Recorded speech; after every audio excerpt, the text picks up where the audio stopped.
മോണയും അനുബന്ധിച്ച അസുഖങ്ങളെ കുറിച്ചുള്ള ചികിത്സകളാണ് നമുക്ക് ഈ 38 മോണരോഗ വിഭാഗത്തിൽ ലഭ്യമാകുന്നത്.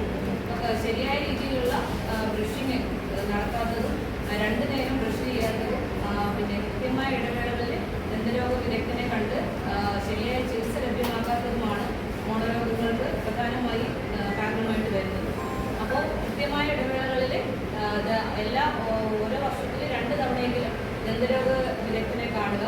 അതുപോലെ തന്നെ രാവിലെ വൈകുന്നേരം ബ്രഷിങ് കറക്റ്റ് രീതിയിൽ ചെയ്യുക.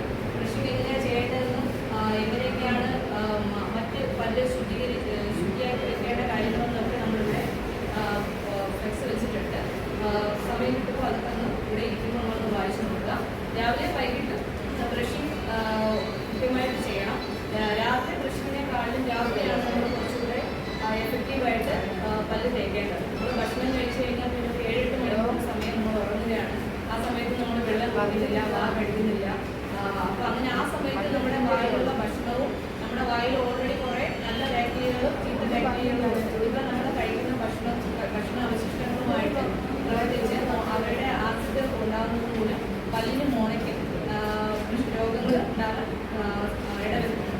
അപ്പോൾ അതുകൊണ്ട് രാവിലെ വൈകിട്ട് കൃത്യമായ രീതിയിൽ ബ്രഷ് ചെയ്യുക. അപ്പോൾ സാധാരണയായിട്ട് എല്ലാവരും ബ്രഷ് ചെയ്യുന്നത് അങ്ങോട്ടും ഇങ്ങോട്ടും ഇങ്ങനെ ഒരു റബ്ബിംഗ് മോഷനിലാണ് പല്ല് തേക്കുന്നത്. ഒരിക്കലും അങ്ങനെയല്ല. മുകളിലത്തെ പല്ലുകൾ മോണയോട് ചേർത്ത് വെച്ച് വേണം എപ്പോഴും പല്ല് തേക്കേണ്ടത്. ഇപ്പോൾ മോണയിൽ 45 ഡിഗ്രി ആംഗിൾ ചരിച്ച് വെച്ചിട്ട് മുകളിലത്തെ പല്ലുകൾ മുകളിൽ നിന്ന് താഴേക്ക്, താഴത്തെ പല്ലുകൾ താഴെ നിന്ന് മുകളിലേക്ക് ആ രീതിയിൽ വേണം പല്ല് തേക്കേണ്ടത്. അത് പറ്റിയില്ലാന്നുണ്ടെങ്കിൽ പല്ല് കഴിച്ച് വെച്ചിട്ട് ഇങ്ങനെ സർക്കുലർ റൗണ്ടായിട്ടുള്ള രീതിയിൽ പല്ല് തേക്കുക. അതുപോലെ വായുടെ ഉൾഭാഗവും ചർച്ചിൻ്റെ ഭാഗവും ഒക്കെ നന്നായിട്ട് റബ്ബിംഗ് സ്ലീപ്പിംഗ് മോഷനിൽ തന്നെ അതിൽ നിന്ന് പുറത്തുകൊണ്ടുള്ള രീതിയിൽ പല്ല് തേക്കേണ്ടതാണ്. അതുപോലെ ഫ്ലോസിങ് നമുക്ക് ചെയ്യാം. എല്ലാ ദിവസവും ചെയ്യണമെന്നാണ്. 2 പല്ലുകളുടെ ഇടയിലുള്ള ഭക്ഷണ വസ്തുക്കൾ അടിഞ്ഞിരിക്കുന്നത് ഫ്ലോസ് എന്ന് പറയുന്ന സാധനം മെഡിക്കൽ സ്റ്റോറുകളിൽ വാങ്ങാൻ കിട്ടുന്നതാണ്. അതൊരു നൂല് പോലത്തെ സംഭവമാണ്. അത് കയ്യിൽ വെച്ചിട്ട് 2 പല്ലുകളുടെ ഇടയിൽ താഴോട്ട് മുകളിലോട്ട് വേണ്ടി ചെയ്ത് കഴിയുമ്പോൾ കുറച്ച് കൂടുതലായിട്ട് ബ്രഷിങ്ങിനേക്കാൾ കുറച്ചുകൂടെ എഫക്റ്റീവായിട്ട് ഫുഡ് ഇരിക്കുന്നത് ഭക്ഷണാവശിഷ്ടങ്ങളിലേക്ക് കളയാനായിട്ട് സാധിക്കും. അതുപോലെ ഇന്നത്തെ കാലത്ത് എന്ന് വെച്ചാൽ നമ്മുടെ സോഷ്യൽ മീഡിയയിലും ടി വിയിലും ഒക്കെ വരുന്ന വാർത്തകളും പരസ്യങ്ങളും ഒക്കെ കണ്ടിട്ട് നമ്മൾ അവർ പറയുന്ന രീതിയിലേക്ക് ആണ് ട്രീറ്റ്മെൻറ്റ് കാര്യങ്ങളൊക്കെ നമ്മൾ സ്വയം ചികിത്സ തന്നെ ചെയ്യാറുണ്ട്. പക്ഷേ അത് പലപ്പോഴും നമുക്ക് ഉദ്ദേശിക്കുന്ന രീതിയേക്കാളും മോശമായിട്ടാണ് നമ്മുടെ ആരോഗ്യത്തെ ബാധിക്കുന്നത്.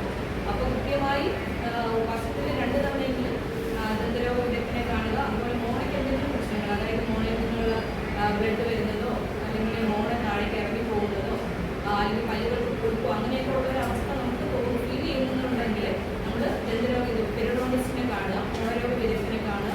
അവർ പറഞ്ഞു തരും ഏത് രീതിയിലാണ് നമ്മൾ ചെയ്യേണ്ടത്. അതിനനുസരിച്ച് ട്രീറ്റ്മെൻറ്റ് എടുക്കുകയാണെങ്കിൽ നമ്മുടെ മോണ സംരക്ഷിക്കാനും പല്ലുകൾ ഒഴിവാക്കാനും വായിലൂടെയുള്ള